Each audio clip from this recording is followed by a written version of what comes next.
na família, é uma animação, né? Mas presta atenção como os pais vão reagir ao filho, tá?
Beleza, pessoal. Agora dentro desse vídeo, o que chamou a atenção de vocês?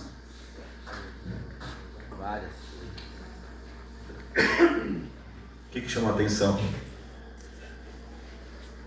Porque tem os dois lados, né? Tem o lado do dependente e tem o lado da família. Primeiro ali, em relação ao dependente, né? Dependente ali, essa imagem ela é muito interessante porque os coleguinhas, quando foram crescendo, né? Cada um tornando o seu rumo, né? E ele, né, continuou. E para nós é assim, né? Até a gente mudar a chave, né? A família ali, vocês viram que o dependente que nós vivemos dentro da nossa bolha. Nós temos uma bolha nossa. E a família tenta salvar de tudo que é jeito a gente, né? E não tem como salvar. E uma hora pegaram ali ele com aquele negócio lá e acabou furando e continuou a bolha dele. Então a família adoece também, né? Com isso. Então, vendo todo esse momento que está sendo prejudicada a família, que ela está sofrendo, que ela está tentando salvar e não consegue.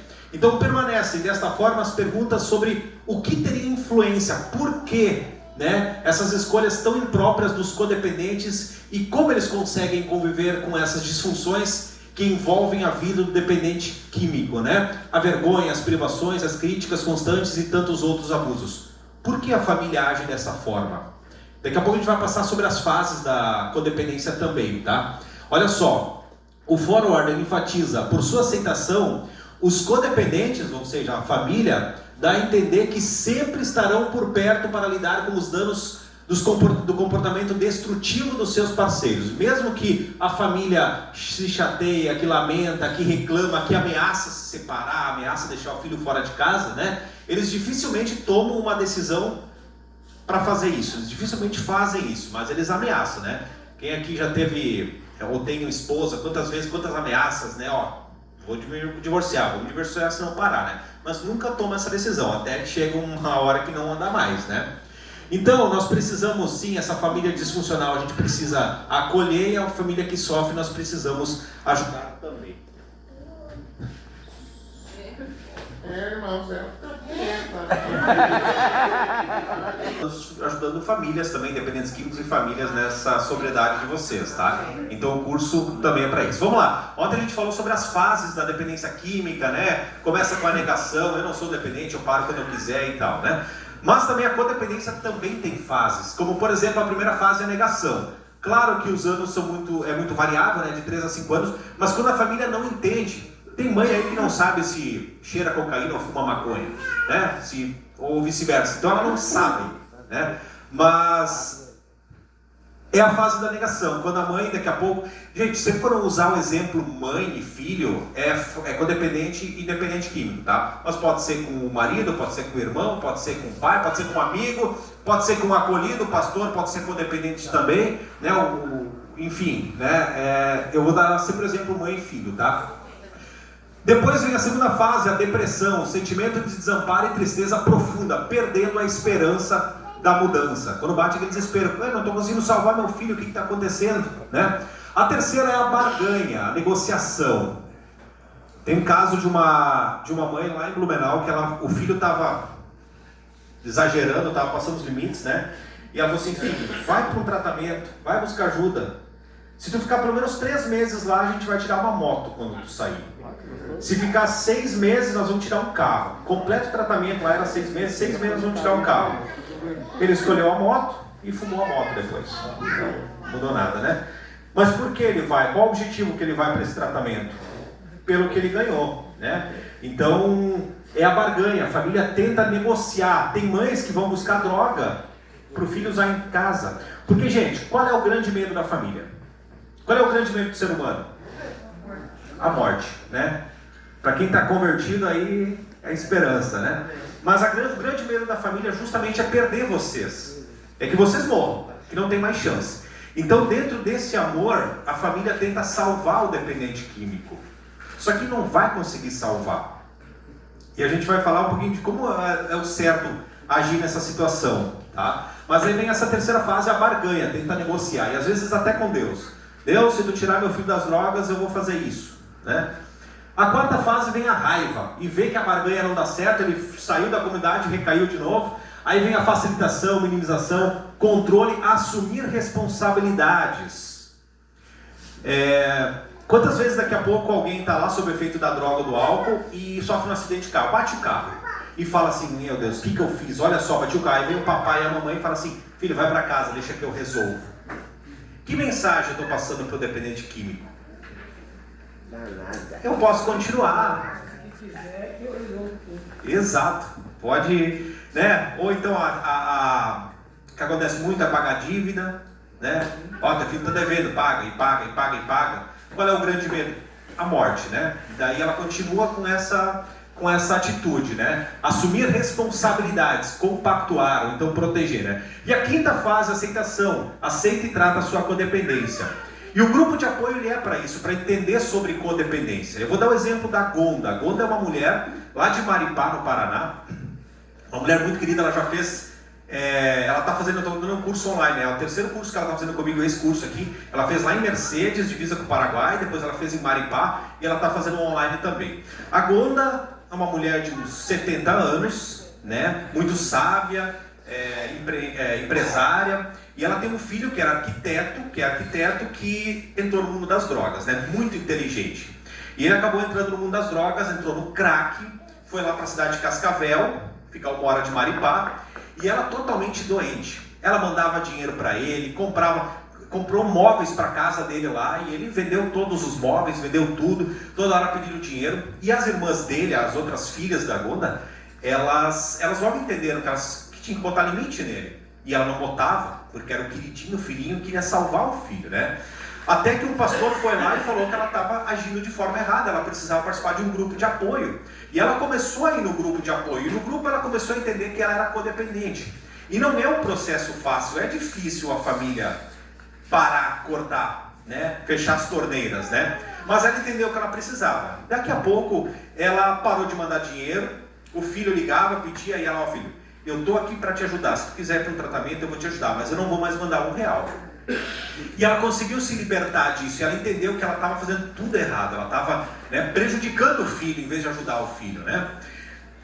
Certo dia então ele chegou no fundo do poço, então, vendeu tudo, estava morando na rua, barbudo, magro, emagreceu 40, 50 quilos, e ele foi na rodoviária de Cascavel e ligou para ela, ô mãe, eu aceito o tratamento. Ela falou, que bom filho, vem para casa que amanhã eu te levo pro tratamento, né? Tá, mãe, eu já consegui um dinheiro aqui para passagem, só tá faltando R$7. Consegue me mandar? Aí ela assim, não filho, não vou te mandar R$1 sequer. E era realmente para passagem que ele queria, né? Não era para usar, porque ele não aguentava, ele tinha já dinheiro. E ela falou, não vou mandar. Mãe, mas eu quero ir para casa, falta só R$7, faltam R$7. Eu falei, não, te vira, tu consegue. E desligou o telefone. Isso ela ligou para um pastor de Cascavel, mentor dela, e explicou a situação, pediu para ir lá na rodoviária. Chegou lá e ele estava lá, e ele já tinha conseguido os R$7 e estava com a passagem na mão. Ela até mandou uma foto, ela mostrou para mim a foto dele, mandou uma foto para ela. Ele voltou para casa, ficou em casa, no outro dia foi encaminhado para uma comunidade terapêutica, onde ele concluiu o tratamento, ele trabalhou, ficou 4 anos trabalhando e hoje ele casou também nesse meio tempo, e ele tem uma vida hoje digna, normal, voltou para a parte da arquitetura e é o orgulho da mãe, né? Mas foi fundamental a mãe botar limites, parar de dar dinheiro, né? Deixar fora de casa, e esse de deixar fora de casa, tem o exemplo do Jean. O Jean é um alemão de 1,90 m de Blumenau, ele tem uns 36 anos agora, trabalha numa comunidade terapêutica lá. O Jean era um jovem que vivia chegando bêbado e drogado de madrugada em casa. Os pais alemães, aqueles bem do interior, assim, colonos, né? E ele chegava, ia para os bailes, bebia e chegava, né? No inverno, certo dia ele chegou em casa e a porta estava trancada, ele bateu, o pai dele botou a cortina para o lado, falou assim, pode ir embora, tu não vai entrar. Ah, mas como não? Abre essa porta, tá frio. Pode ir embora, era umas 3 da manhã. Pode ir embora. E ele discutiu ali com o pai, ele falou, então deixa eu pegar minha mochila. O pai abriu a porta, acompanhou ele até o quarto, encheu a mochila com as coisinhas dele, saiu chutando porta, foi embora, bravo, né? 3 dias depois volta o Jean, sem mochila, sem tênis, sem casaco. Pai, eu preciso de ajuda, eu não tenho nem que morar. Não, aqui tu não vai ficar. Mas como, pai? Eu sempre morei aqui porque eu não posso ficar aqui, não. Aqui tu não vai mais ficar. E ele não acreditou, e o pai falou assim, então no final ele falou assim, ó, eu te dou 2 opções. Ou a gente vai agora mesmo fazer o tratamento, ou te vira, toca a tua vida lá fora, mas aqui dentro tu não vai. E a mãe era muito codependente também, a mãe estava no quarto chorando, sofrendo, porque o pai tomou essa frente, né? E ele aceitou ir para o tratamento. Ele está 13 anos em sobriedade hoje, mas por causa do limite. Então nós precisamos de limite. O dependente químico, ele não tem limite. Isso vale aqui para dentro também. Aqui também tem regras, e elas precisam, porque nós chutamos o balde lá fora, a gente fazia tudo do nosso jeito, descumpria regras, né? E aqui a gente volta a ter uma vida normal agora em sobriedade, e aí tem regras, e a gente às vezes se sente desconfortável de cumprir regras. Mas nós precisamos cumprir regras, isso é muito importante, tá? Então, essa obediência é importante, junto com a gratidão.